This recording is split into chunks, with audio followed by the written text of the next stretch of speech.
her that John's? I think that she's an extremely ambitious and smart. Fame in Hollywood is often as fleeting as it is intense, with careers burning bright before fading into the background. The entertainment industry's memory can be surprisingly short, despite decades of dedication from its stars. Demi Moore's trajectory embodied this paradox, rising from soap opera newcomer to become one of the highest-paid actresses in Hollywood history, before seemingly disappearing from the A-list. Today, I would like to recall Demi Moore's career and understand why such a bankable star found herself on the industry's sidelines. Demi Moore's early career was marked by persistence rather than overnight success. Born Demetria Gines in Roswell, New Mexico, her unstable childhood gave way to a modeling career as a teenager. Her first acting roles came in 1981, with a small part in the teen-oriented film Choices and a more substantial role in the low-budget horror movie Parasite. These early roles showed little of the star power she would later develop. Her first steady work came in 1982, when she joined the cast of the popular soap opera General Hospital as investigative reporter Jackie Templeton. The steady television paycheck allowed Moore to establish herself in the industry, but daytime television was viewed as a stepping stone rather than a destination for ambitious young actors in the early 1980s. Moore's transition to film began with a small part in the 1984 comedy Blame It on Rio, which did little to advance her career. However, that same year, she secured a role that would change her trajectory: Debbie in the coming-of-age film St. Elmo's Fire. As part of the group of young actors labeled the Brat Pack by the media, Moore gained significant visibility despite the film receiving mixed reviews from critics. St. Elmo's Fire performed respectably at the box office, grossing $37.8 million on a $10 million budget. While not a massive hit, it positioned Moore alongside rising stars like Rob Lowe, Andrew McCarthy, and Ali Sheedy, giving her valuable industry recognition. More importantly, the film established her as a serious dramatic actress, moving beyond her soap opera beginnings. Moore's breakthrough came with 1990's Ghost, a supernatural romance that exceeded all box office expectations. The Patrick Swayze-led film opened to modest projections but became a cultural phenomenon, grossing an astonishing $505.7 million worldwide against a production budget of only $22 million. It was the highest-grossing film of 1990, and at that time, the third highest-grossing film ever made. Ghost transformed Moore from a promising actress into a full-fledged star. Her memorable performance as Molly Jensen, particularly in the iconic pottery wheel scene with Swayze, cemented her place in pop culture. The film also earned 5 Academy Award nominations, winning 2, including Best Supporting Actress for Whoopi Goldberg. Moore capitalized on her newfound stardom with a string of successful films. In 1991, she starred in the controversial The Butcher's Wife, which underperformed critically but maintained her visibility. However, it was 1992's A Few Good Men that further elevated her status, placing her alongside Jack Nicholson and Tom Cruise in a critically acclaimed film that grossed $243.2 million worldwide and received 4 Academy Award nominations. The 1993 erotic thriller Indecent Proposal became another massive hit for Moore, grossing $266 million globally despite mixed reviews. The film's controversial premise, a billionaire offering $1 million to spend a night with another man's wife, sparked cultural debates and kept Moore firmly in the public eye. Her performance demonstrated her ability to carry films with difficult themes and cementing her status as a leading lady. Moore's career reached its commercial zenith with 1994's Disclosure, another controversial film that paired her with Michael Douglas in a sexual harassment drama with gender role reversals. The film grossed $214 million worldwide and, combined with her previous successes, helped establish Moore as Hollywood's highest-paid actress at that time. In a move that demonstrated her star power and business acumen, Moore signed a groundbreaking deal for 1996's Striptease that made her the first actress to command a $12.5 million salary. This record-breaking payday shattered glass ceilings in an industry known for paying female stars significantly less than their male counterparts. The massive paycheck generated substantial media coverage and high expectations for the film. However, Striptease marked the beginning of Moore's commercial decline. Despite the publicity surrounding her salary and extensive physical training for the role, the film was a critical disappointment and underperformed at the box office, grossing $113 million worldwide against its $50 million budget. While technically profitable, it fell far short of the standards set by her previous blockbusters. Striptease faced numerous production challenges that contributed to its underwhelming performance. The film underwent several script rewrites as it attempted to balance comedy with drama, resulting in a tonally inconsistent final product.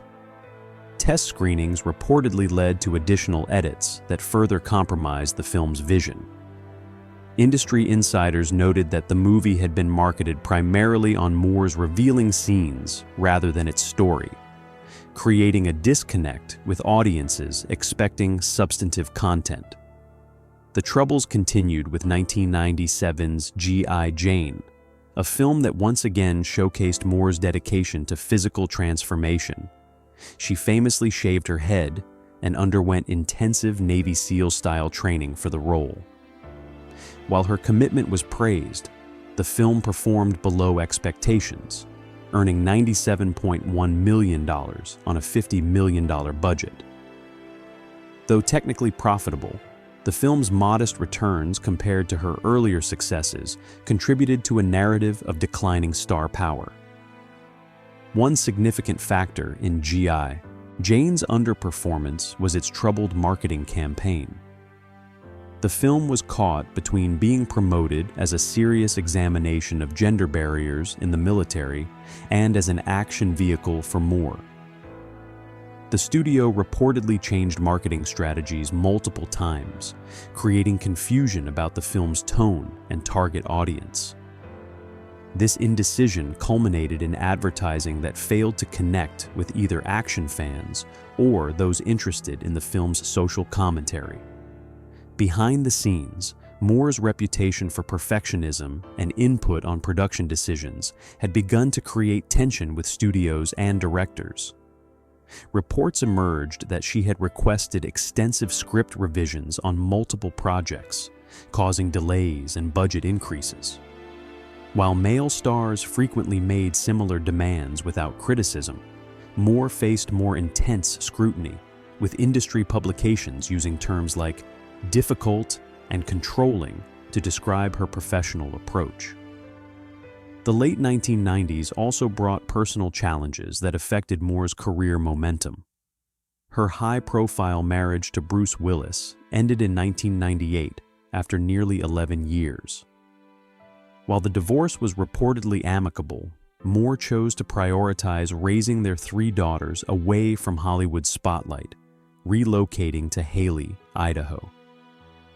This decision to step back from the industry came at a crucial career juncture when maintaining visibility was essential for leading actresses in their 30s.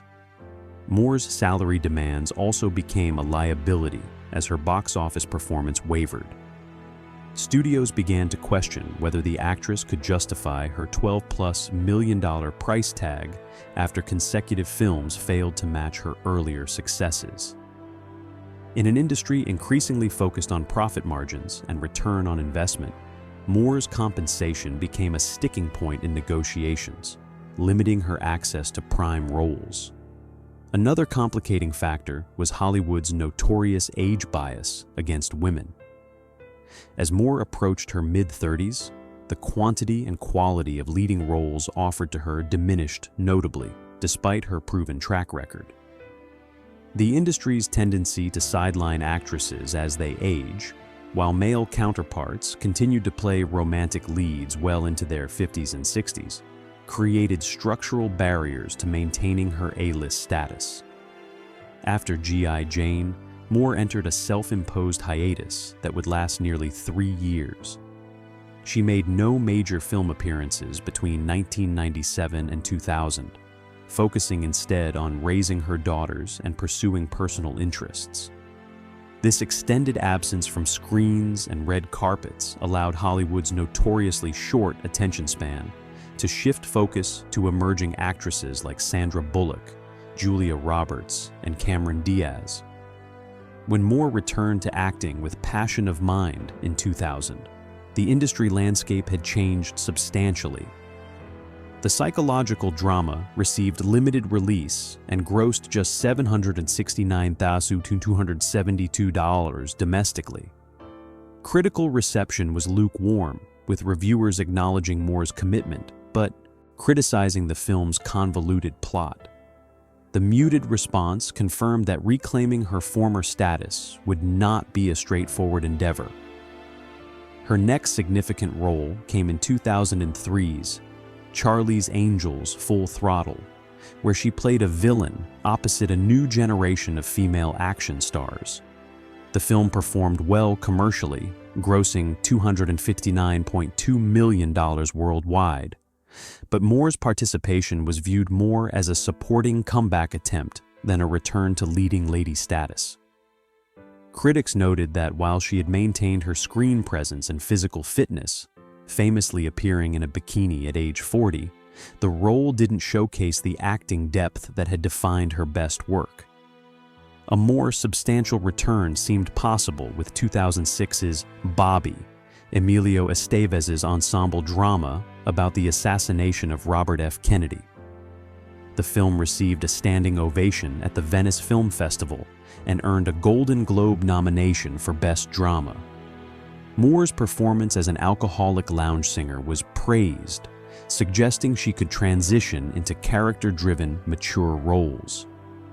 However, the film's limited commercial impact, $20.7 million worldwide, meant it didn't significantly alter her industry standing. The 2007 thriller Mr. Brooks paired Moore with Kevin Costner in what appeared to be a strategic choice to re-establish herself in mainstream cinema. Despite the film's interesting premise and capable cast, it underperformed with just $48.1 million in global box office against a $20 million budget. Once again, a potential comeback vehicle failed to reignite her career momentum. Personal matters again took center stage in the late 2000s, when Moore married actor Ashton Kutcher in 2005, a relationship that garnered intense media attention due to their 15-year age difference. While the relationship kept Moore in the public eye, it also shifted focus from her professional work to her personal life, with tabloids often emphasizing the age gap rather than her acting projects. The marriage to Kutcher ended in 2011 amid rumors of infidelity, leading to a difficult period in Moore's life. She experienced public health challenges in 2012, including reported substance abuse issues and hospitalization. These personal struggles further complicated her professional comeback efforts, as health concerns and tabloid coverage overshadowed her work during this period. Despite these challenges, Moore continued to seek meaningful roles. Her performance in the ensemble drama Margin Call in 2011 earned critical praise, with reviewers noting her nuanced portrayal of an investment firm executive during the 2008 financial crisis. The film received an Academy Award nomination for Best Original Screenplay and grossed $19.5 million against a tiny $3.5 million budget, demonstrating Moore's ability to contribute to critically respected projects. In 2013, Moore took on a supporting role in the drama Very Good Girls, followed by parts in Forsaken, 2015, and Blind, 2017. While these films allowed her to showcase her acting abilities, they received limited releases and minimal commercial impact. The pattern suggested a career transition toward independent films rather than mainstream blockbusters. A different kind of public attention came in 2019 with the publication of Moore's memoir, Inside Out. The book detailed her challenging childhood, career pressures, substance abuse struggles, and high-profile relationships with brutal honesty. It debuted at #1 on the New York Times bestseller list and recontextualized many aspects of her career and personal challenges for the public. The memoir's success demonstrated that public interest in Moore remained strong, even as her film appearances had become less frequent. Recent years have seen Moore take on selective projects across different media. She appeared in the dystopian series Brave New World 2020 for the Peacock streaming service, though the show was canceled after one season despite its ambitious production and literary pedigree. In film, she joined the ensemble cast of the pandemic-produced Songbird 2020, which received limited attention given its release during COVID-19 restrictions. More recently, Moore has taken on character roles that showcase her versatility, including in the 2022 thriller The Substance alongside Margaret Qualley, which premiered at the Cannes Film Festival to strong reviews. She also appeared in the Prime Video series Landline in a supporting capacity. While these projects have kept her active in the industry, they represent a different career phase from her 1990s blockbuster era. Today, Demi Moore works selectively, balancing acting with personal interests and family time. At 63, she maintains a significant social media presence that keeps her connected to fans while allowing her to control her public narrative.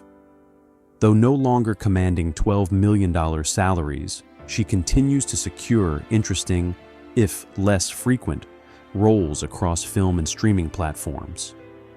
Demi Moore's legacy rests on her groundbreaking salary achievements that helped reshape Hollywood's gender pay structure, her willingness to take on controversial and physically demanding roles, and her resilience in navigating an industry notoriously unkind to women past a certain age.